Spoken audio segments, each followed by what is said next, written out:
Principal sir and respected teachers and all my dear friends.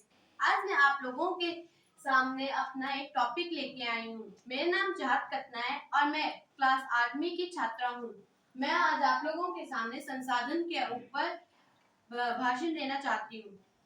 तो सबसे पहले संसाधन क्या होता है? प्रत्येक वस्तु जिसका उपयोग हम अपनी आवश्यकताओं को पूरा करने के लिए करते हैं वह संसाधन होते हैं। जैसे बिजली का पंखा हो गया जिससे हम अपनी गर्मी को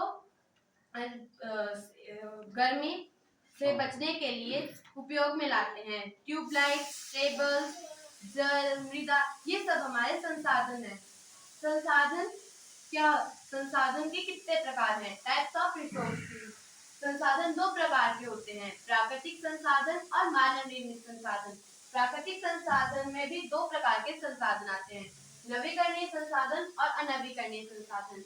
नवीकरणीय संसाधन वो संसाधन होते हैं जिन्हें बनने में कम से कम समय लगता है और अनवीकरणीय संसाधन वो होते हैं जिन्हें बनने में हजारों वर्ष लग जाते हैं। नवीकरणीय संसाधन में आते हैं जल, मृदा, वन, वायु और सूर्य। सूर्य से हम सौर ऊर्जा बना सकते हैं, वायु से पवन ऊर्जा, वन से हम लकड़ी ले सकते हैं और जल से हम अपनी प्यास बुझाने के लिए उपयोग में लाते हैं। सेकंड आता है अनवीकरणीय संसाधन। अनवीकरणीय संसाधन में आता है कोयला, पेट्रोलियम, प्राकृतिक गैस, सोना, खनिज पदार्थ, क्रूड का तेल और फॉसिल फ्यूल। फॉसिल फ्यूल क्या होता है? धरती के अंदर हजारों वर्षों तक पेड़ पौधों और जानवरों के गलने सड़ने से इसकी उत्पत्ति होती है।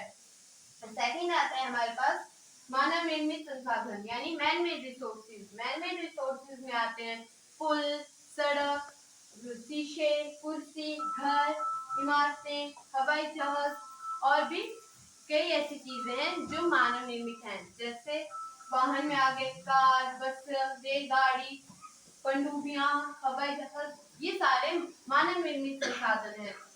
अब आता है हमारे पास संसाधन संरक्षण यानी कंजर्वेशन ऑफ रिसोर्सेज। संसाधन संरक्षण हम किस किस प्रकार से कर सकते हैं? Reduce, use and recycle. Care and production of resources so that they can persist for future generation.